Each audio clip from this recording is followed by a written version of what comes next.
What is strength? How do I build strength? Like, where do you start with people? In terms of physical, I'll give the easiest answer I can give you. And I'm so biased when I say this as a strength coach, but get into the gym physically, like lift weights. It's honestly the simplest answer I can give you from a physical point of view. But there's just so much research and so much evidence to back the benefits, especially for women.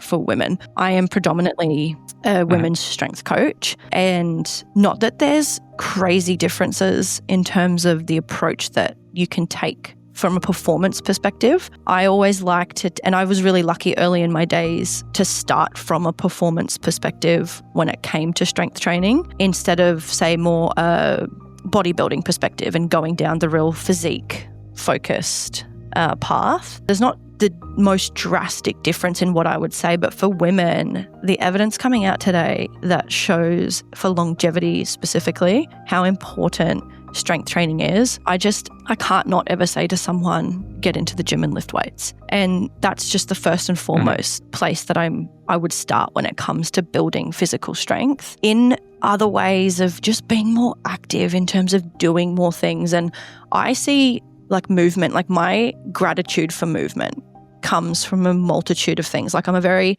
outdoorsy, I love doing things, I love adventuring, I ride dirt bikes. Like I am so grateful for my physical strength, because if I didn't have physical strength, I don't know how I would operate a 100 kilo dirt bike. Like it just wouldn't.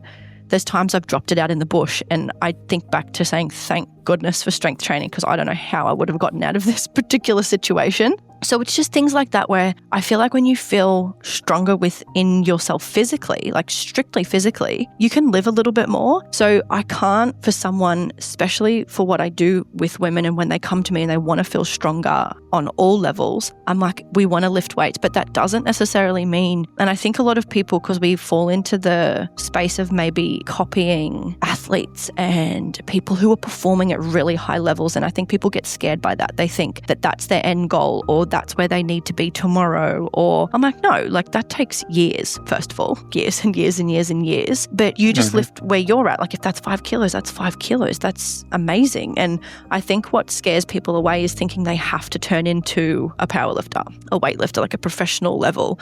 I'm like, no, you don't need to be lifting crazy heavy weights, but you'll a lot of people, I think, fall into, when they start to fall in love with it, and it's just a natural build from there. But I just strength training, and I'm like I said, I'm very biased with that. I used to be a Pilates instructor, and Pilates has its place, and I think it's a massive debate at the moment between Pilates and strength training on the benefits, and Pilates absolutely has its place. It can target a lot of stability, a lot of small muscles that you might not actually target in the gym. But when it comes to building strength physically, you've got to lift weights.